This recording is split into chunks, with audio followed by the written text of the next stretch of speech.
Pedagang takjil di Kota Namlea raih omset per hari Rp500.000.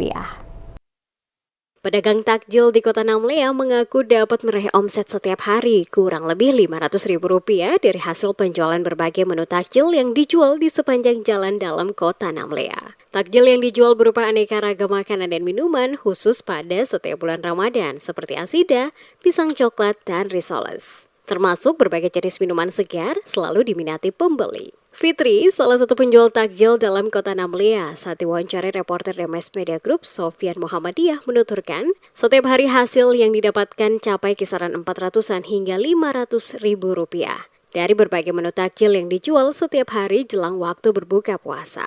Hasil keuntungan ini biasanya digunakan untuk keperluan memenuhi kebutuhan keluarga setiap hari selama Ramadan. Takjil yang dijual beragam ada asida, pisang, gorengan, kolak, es cendol, es buah, dan masih banyak beraneka ragam takjil yang dijajakan oleh pedagang takjil di sepanjang jalan dalam Kota Namlea. Jualan keseharian ini seperti apa saja di menu-menunya? Ada roti goreng, ada pisang asar, ada asida, ada pisang coklat, ada risoles. Biasanya diminati oleh masyarakat umum apa saja menu apa saja? Itu asida sama pisang asar sama risoles. Risoles ya, yang sering laku ya? Iya, itu yang sering laku.